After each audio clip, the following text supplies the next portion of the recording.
So for the sake of transparency, I just want to go ahead and let you guys know I messed up.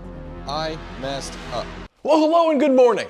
Behind me is my 2007 Lexus LX 470, aka a 100 series Land Cruiser. Now, this particular vehicle currently has just under 264,000 miles on the odometer, and it's running great. However, we have needed to do some major maintenance on this vehicle lately to bring it up to snuff and get it ready for the next 264,000 miles. Namely, we did the water pump and timing belt, and we are also in the midst of basically rebuilding the front differential. Why, you ask? Well, the outer pinion bearing failed on this front differential, and so it is time to put a new one in and basically look over all of the hardware and refresh anything that needs refreshing. So in the last episode, we got it all torn down, taken apart, and analyzed. In this episode, we are putting it all back together, but it certainly was not without its fair bit of drama. So let's go ahead and jump right into it. We're gonna pick up with the differential rebuild, and hopefully by the end of this episode,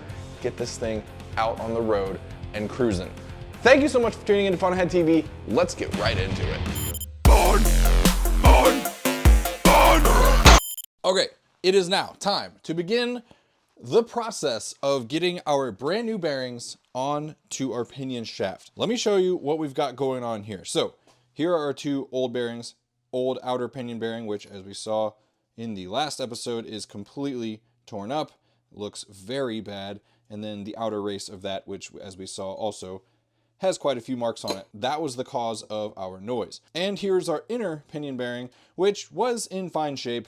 We could have continued to run this for sure. These usually are not nearly as susceptible to failing as this bearing right here. But nonetheless, we are going to go ahead and swap it out. So here are two brand new bearings. Timken, of course, you got to go with the good stuff. So here's our brand new super fresh outer pinion bearing. Look at these rollers. They are so fresh. And the race, same situation. So given that both of these bearings are pressed onto the pinion shaft, we have to get creative. And by creative, I just mean the standard method that's utilized to do this all the time. And that is utilizing temperature. So therefore, we currently have our pinion shaft. It's been sitting in my freezer for over a day now. It is nice and cold, as you can see. I did this, of course, to be able to cool this and therefore constrict the metal. We're then going to do the opposite thing to the bearings. We're going to put the bearings, actually we'll do it right now. We'll put the bearings in our handy dandy bearing warmer 5000. And of course, we're gonna go ahead and utilize the bearing warmer tray 6000 in the bearing warmer 5000. This tray, of course, is just an old toaster oven tray that I stole from our kitchen and repurposed for shop use. And I cut this so that we can nicely just slide this off instead of having to take the entire tray out. So I'm gonna go ahead and set this to 300 degrees. Boom, 300. We're gonna throw this in here for about 15 minutes. Let that start warming up. And then in the meantime, we're gonna come back over here. We're gonna go ahead and get both of our races cooled off as well. Purpose being, well, they're pressed into the differential housing, so we're definitely going to want those to be cooled off. A few moments later. So this is real life, people. I unfortunately did not realize that there was old oil residue of some kind on the old bearing warmer tray 6000, and that started to smoke super badly. I have since just decided to set the bearing straight on the rack in the oven. Do not tell my wife, please. While that is heating up, let me go ahead and tell you what our plan of attack is. That bearing sets right here on directly down on this spacer on this pinion shaft. This spacer right here is extremely important because this controls the mesh point rather, of the ring gear and the pinion gear. So we need to make quadruply sure that that washer is in place. We're assuming that is the correct washer because that is the one that was there for these exact gears. But then secondarily, we're gonna wanna make sure that that bearing sits directly down on that washer, because any amount of play off of that washer is of course going to change where the kiss point is for the two gears. Okay, gotta do this quick. Here is our pinion shaft. Washer is in fact there. I need to go grab the bearing. It just dinged, so therefore it's done.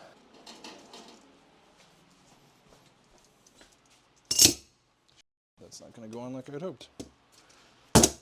All right. So thankfully that just went on absolutely no problem. I guarantee you probably already there's no freaking way I would be able to move that because it's already constricted enough. But I'm going to go ahead and let that sit. And then I need to put all of this back in the freezer so that we can then prepare to install our new outer bearing.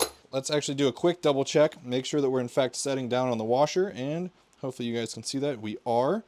It is perfectly set down, so that is very, very, very good news. One huge part of this install down.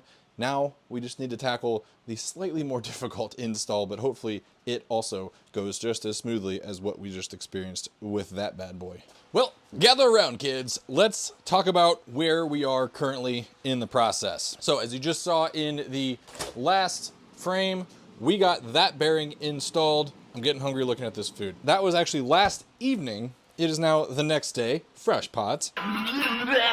Fresh pot! And it is time to begin putting back together the differential. So off camera, I've been doing quite a bit of cleaning of things. I cleaned out the inside of the differential housing. I also installed our brand new seals, with the exception of the pinion seal, because that has to go on after we get the bearings installed. And then I put the seal on this side as well. This one fought me, unfortunately, which is why it has RTV along the outside.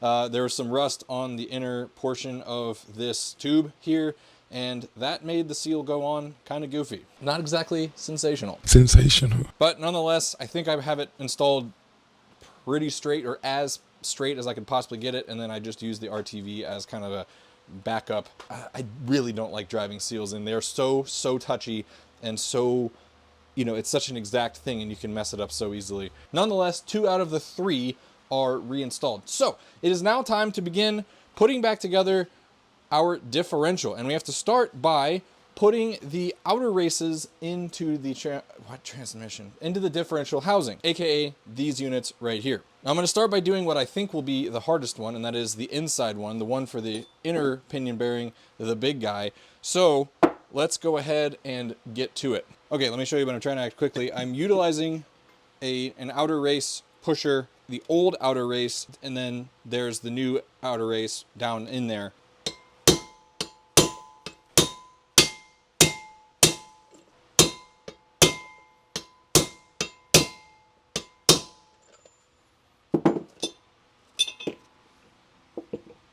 Okie, and most importantly, dokie. Here is our new outer race for the inner pinion bearing, and it is down there and seated, ready and good to go. Let's move on to the outer bearings, outer race. Outer? How many? Okay, all right, let's move on. Alrighty, I just got our new outer race of the outer bearing out of the freezer. You can see that it is frigid chili cold. Let's go ahead and start setting this down in there and try to get it straight, David. Okay.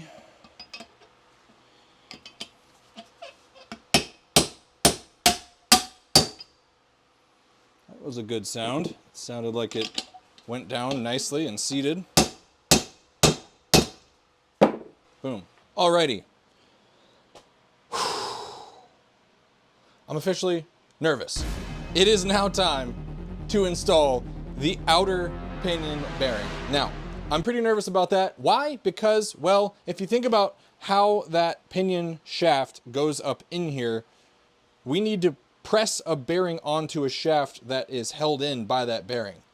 So, therefore, we need to figure out some way to hold that shaft up against the inner pinion bearing and hold it perfectly up against its race, and then effectively press against that shaft and only that shaft while we're driving that bearing on. So, this right here is the redneckery that I've come up with. So what we'll do is we will set the ice cold pinion shaft right here. We will set the differential up and over it. And then basically this is just here so that the outer housing can rest on it just slightly, but primarily it's going to be resting on the pinion shaft, which will then push that inner bearing up against its brand new race up in there. Then we'll go over there to the bearing warmer 5000, where it is almost done cooking at 300 degrees. Bring that thing over here, set it up on top, give it a good whack, and hopefully we will be able to have driven that thing completely home. It's a lot of words, but it'll make a lot more sense once I actually do it. Hopefully it works. Go ahead and grab our ice cold pinion shaft. Go ahead and set this over. Boom, that thing nicely centers. So you can see what I mean. It's primarily resting on the pinion shaft, which is, I mean, to the point where it's got enough pressure where it's centering itself. And then this is just enough to kind of help counterbalance it. So therefore, when we drive against that shaft, putting the bearing onto this shaft, it will just be pushing back on only the shaft, not really the housing at all. Whew, okay, time's a wasting. Let's go ahead and grab our bearing.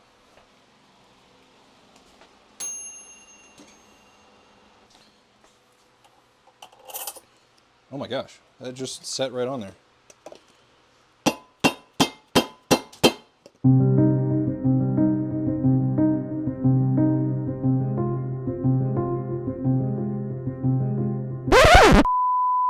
So for the sake of transparency, I just want to go ahead and let you guys know I messed up.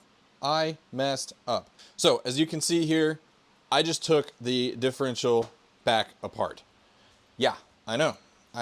I had it all back together and it was ready to go. However, when I was tensioning the pinion nut, this nut right here that goes on the outside of the pinion shaft, I was able to get correct preload, but I wasn't able to get anywhere in the ballpark of the amount of bolt torque. Now, why is that? Well, it has to do with this right here.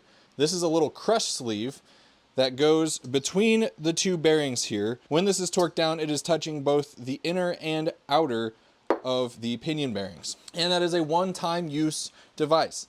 In this case, I didn't know what I didn't know. This is my first time ever rebuilding one of these differentials, and that was a big oops on my part. I thought this was just some kind of spacer. Well, technically it is a spacer, but the purpose of this sleeve right here is to provide proper compression between the inner sleeves of the two pinion bearings to keep tension on this nut right here. And that is what allows for the correct amount of torque to be applied to that nut. Why is that critical? Well, if you don't have the correct amount of torque, and if this thing is just kind of, you know, maybe it's touching off to either side, but it's not providing enough, you know, of the pushing force, then you run a very high risk of having this nut back off. So all of that to say, this is very, very, very much not a reusable part. Reason being, once this gets compressed, it doesn't, you know, it has kind of plastic deformation. It doesn't return to its original position, and it won't provide the proper amount of tension across the pinion shaft. A lot of words, I know, but needless to say, we're doing it the right way. I don't ever want to do something halfway. And since I learned that, well, I did it incorrectly, inherently, she got torn back down. So unfortunately, we are waiting on that part, and it does mean that I had to hose my now brand new outer pinion seal because I had to pull it back out. I'm waiting on another one of those and waiting on this crush sleeve. Tomorrow morning, we can go pick up those parts. In the meantime, I am working on something else. Let me show you what I'm working on. This right here is an engine mount. I have this sitting on my bench, obviously, because we're going to swap this portion under here, which is the actual mount itself right there. We have brand new ones sitting in the box just over there. We'll talk about that in just a second. But let me show you my setup over here. If you guys don't have access to a lift, I don't think I would advise doing this job. It is a pretty lift heavy job. I am currently supporting the engine, obviously, because one of the two engine mounts is off of the engine.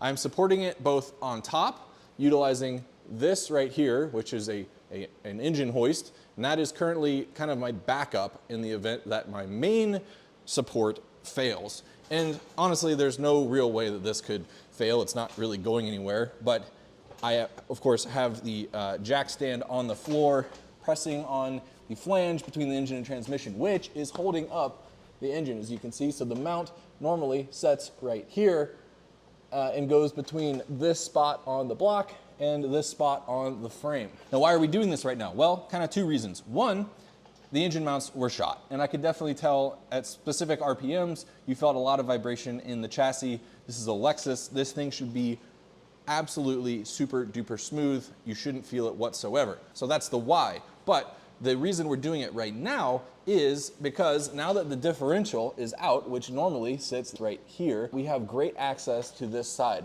We always have good access to this side right here. With the diff out, I was like, all right, this is a prime opportunity to go ahead and take this mount out. But once you get those bolts off, then you pretty much just lift your engine up a little bit, get you the proper amount of clearance, and then you can slide that mount out.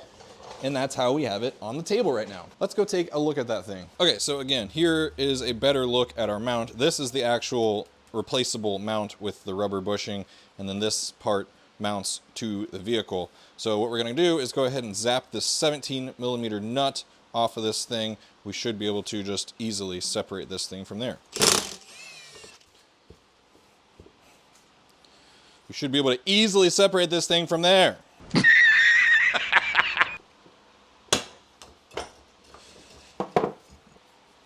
Okay, so apparently this is kind of a three-parter. It has this cup, which sets right there. That will be reusable. This is the old mount. This is the actual mount. You can see this is the rubber part right here. So let's talk about this old mount and see the condition of it. So right off the bat, when you look at this thing at this angle, you can see that this rubber is leaning to the side. That's an indication that this rubber has aged quite a bit. Obviously, too, the outer kind of coating on this is like chipping away, so that means that this thing has just been compressed and compressed. And then when you look around the edge here, you can see that this rubber is kind of separating from this metal flange here, and then it's kind of just cracked up. So this thing is pretty much toast. So when you look at the brand new one, just look at the height difference here. Hopefully you can see that okay. This one is taller by about the thickness of this plate. So that means that this one, this old one here, has just been compressed and compressed and compressed, and therefore that is why we were feeling engine vibration up throughout the chassis, because these mounts, well, they're old and they're shot. Okay, now all we have to do is reinstall this thing. Installation is the reverse of removal. Very easy peasy. We're just gonna slide this up in place, put our 4 bolts in the top, put the 2 bolts up in the bottom, and we've got our mount completed. All right, well, there it is. Reinstalled, good to go. So now, I feel like I'm telling a ghost story. So now, all I need to do is reinstall the second one. Other engine mount is up and in place now. This one on the driver's side was a total freaking pain in the butt. That took me over an hour. That was, honestly, I was expecting that to take me like 25 minutes, and it took me way longer. But check this out. This right here is our other old mount, the driver's side one, and look at that crack right there. Look how huge that crack is.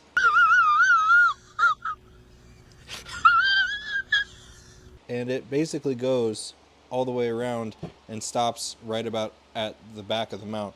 But this mount on the driver's side was even worse than the one on the passenger side, and like we saw, the one on the passenger side was pretty freaking shot. Even though it was a pain in the butt, I think it will definitely be worthwhile. It's about to make this car feel really, really nice in the cabin. Well, here we are the next morning, you know, fresh pots, yada yada, the whole 9 yards.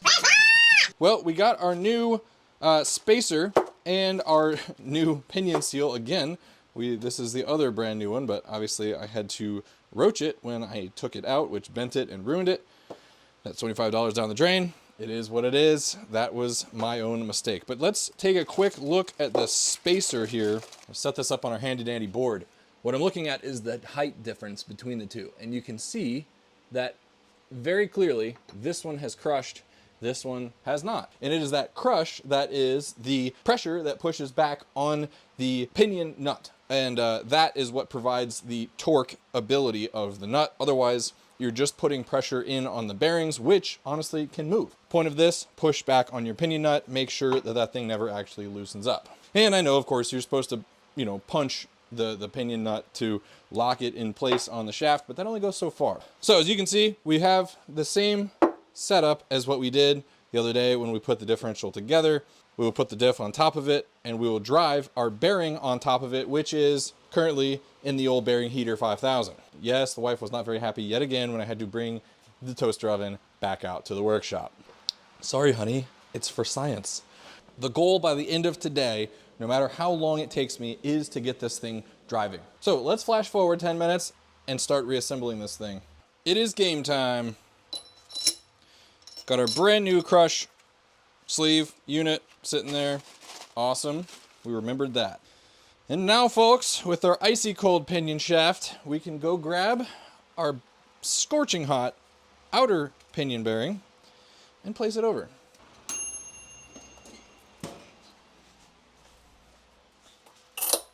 Wow, that literally just set right down on top of it. Sweet!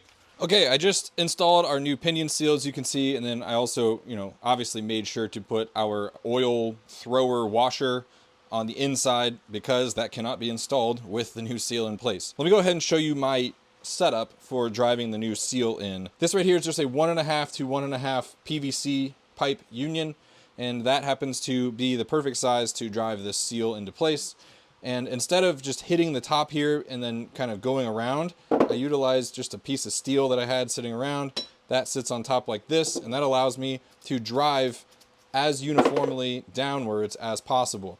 And then I made note before I took the old one out that the outer edge of this seal is more or less flush with this lower edge of the differential housing. And then of course, once I kind of get it in the correct depth range that I want it, I go around and make sure that it is all uniform and that it's not sitting sideways. If it is sitting sideways, then that can very quickly cause a leak around that seal, and then it gets us right back to where we started with the leaking differential and a bearing that's probably not going to last all that long. So as simple of a procedure as that seems, it's a very, very critical one. Let's go ahead, put our flange and our nut on and talk about how to torque this thing. Okay, now before you guys go blowing me up in the comments, there is a method to my madness. Just hear me out. Now, when you torque one of these, it is all about the amount of tension or preload in the bearings, which then provides some spinning resistance. Now, instead of having a bolt spec or a torque spec on this nut, it is a spec for torque for how much resistance this shaft offers when it spins. The purpose of that spec, of course, is in order to have that resistance, that means that the bearings have pulled in towards one another on the shaft and therefore have, kind of sunken into their respective outer races, offering up that spinning resistance.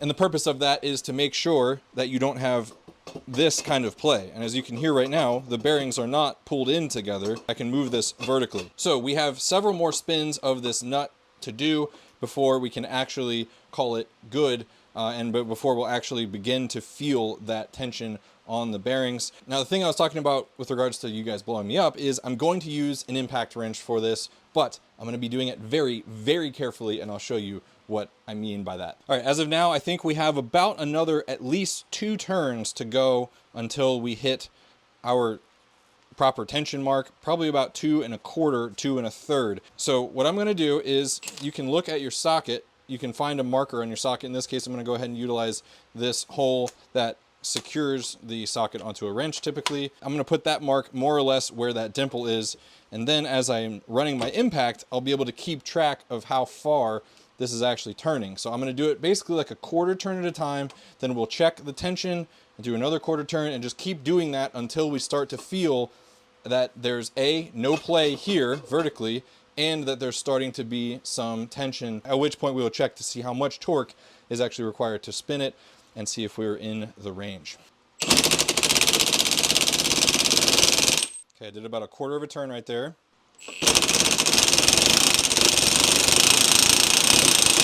Man, that new crush washer is making a freaking difference. Holy crap.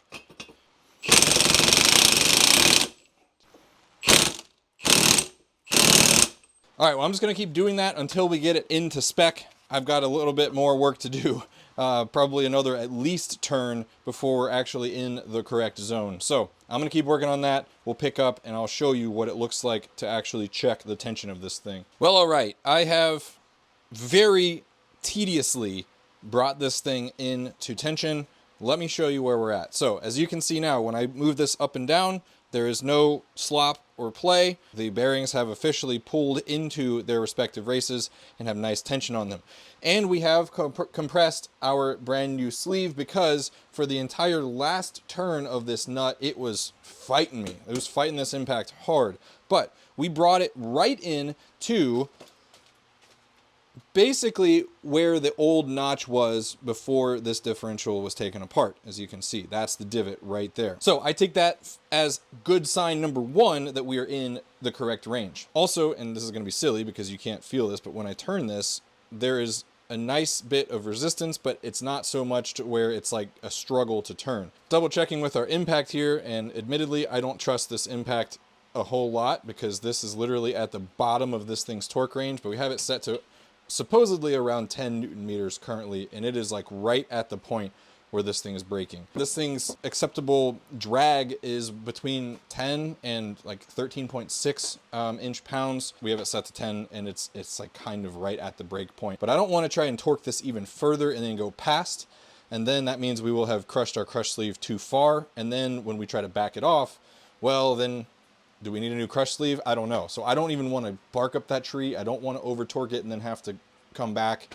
That would suck. So the hard part is complete. Thank the Lord. Okay, let's get to assembling.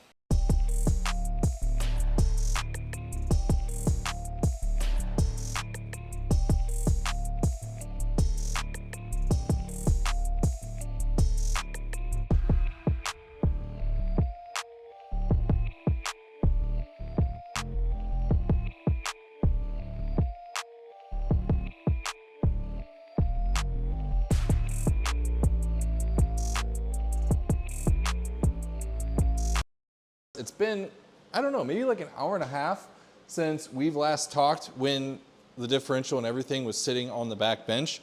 It is now installed, as you can see from the time lapses that I just showed. And we also have both spindles and hub assemblies reassembled and put back up in place. Look at this beautiful, beautiful hub. That is a brand new from Toyota OEM part, and it is a thing of beauty. In there you can see our brand new CV shafts as well. And then here's the situation on the other side of the vehicle. Also same thing, brand new hub, brand new CV shaft. Everything is back up, torqued, good to go, looking pretty. It is now time to put fluids in this car, and then we can throw the wheels on and take it for a test drive. We're getting very, very close, everyone. All right, y'all. It is time to put fluids in this bad girl, which means it is time to talk about today's video sponsor, and that is Redline. Redline has been sponsoring the channel for quite a while now, but I've been using Redline for even longer. Now, I like to think that I'm always very upfront with you guys. I always try to give you guys the best possible advice, the best possible instruction on how to do a certain thing. And with regards to Redline fluids, it is no exception. I have been using Redline fluids for far longer than they've been sponsoring this channel, and I will only take on sponsorships of companies whose products I truly believe in. Redline is one of those companies. Like I said, I've been using them for years and years, and they are truly one of the best, if not the best. Now we have to put engine oil in this thing, which this vehicle takes 10W30, and we have to put gear oil in that freshly rebuilt front differential. Typically, this vehicle takes 75W90. In this case, we are bumping it up to 75-110.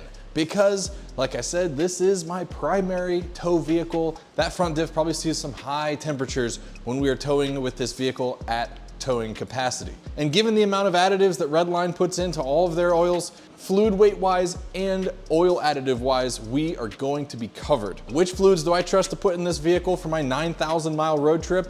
Redline. So do me a favor, go check out their website. They have literally any kind of fluid that you can possibly imagine for a vehicle, whether it's engine oil, gear oil, ATF, power steering fluid, brake fluid, coolant, 4-stroke oil for your ATV or dirt bike or side-by-side, 2-stroke oil for your snowmobile, literally you name it, they've got it. Go check out their website, and hey, give some of their products a try. You will not be sorry you did. So thank you so much, Redline, for sponsoring today's video. Let's go ahead and put this stuff up in that bad girl. Well, it's now yet again the next morning, and oh, here's my coffee. Fresh pots, yet again, for what, the third, fourth time this video? Well, I waited till the next day for good reason. Before we went ripping and a tearing The ripping and the tearing. down the road in this bad girl, I wanted to let it sit overnight with the fluid in it so that we could check for just leaks while it's sitting statically. So let's go ahead and take a quick look at our differential, inspect for leaks, and then we can actually throw the wheels on and go for a drive. And yes, I got a haircut. All right, well, here is our pinion seal right here. And as you can see, everything looks dry as a bone still, so that's nice. Over here, our outer seal going to the left side of the car is still dry. And then, yeah, same thing on the passenger side. So far, all of our seals are looking to be holding solid, and same thing with our joints where we had to, put the main cover plate back on the front of the differential. It seems we did a sufficient job sealing it up. This is the big moment. Let's go ahead, put the wheels on it, and we'll take her for a very first spin. All right, well, we're starting out shooting down a little one-laner road. So far, so good.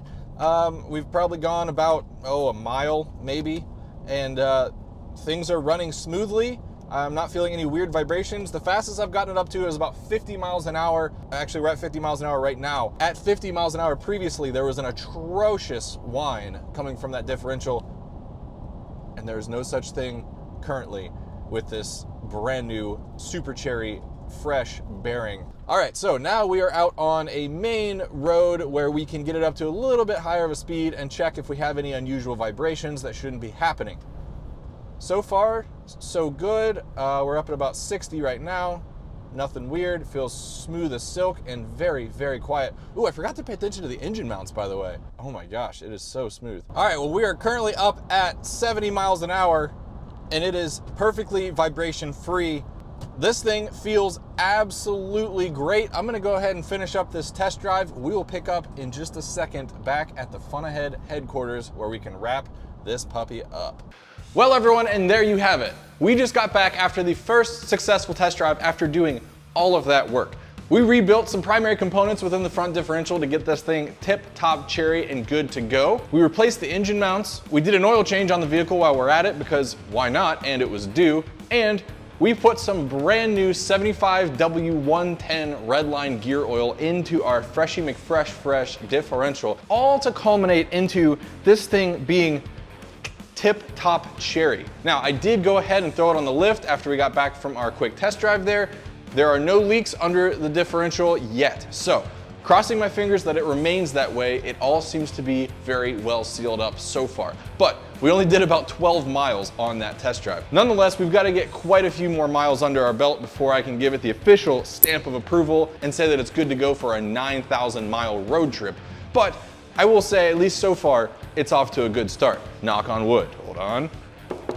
But for now, we can rest assured knowing that there's no leaks after the initial 12 miles and that all of our noises from the differential are gone, and that thing drives so smoothly thanks to the new bearings in the differential and our new engine mounts. If you guys enjoyed this video today, please do me a huge favor and give it a like.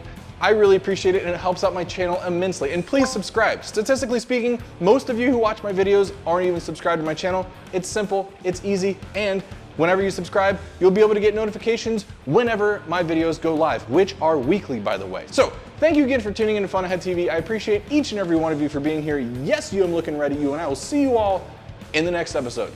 See ya. Thanks so much for watching that video. If you want to see even more great Fun Ahead TV content, please click the link right here. I'll see you over there. Sensational.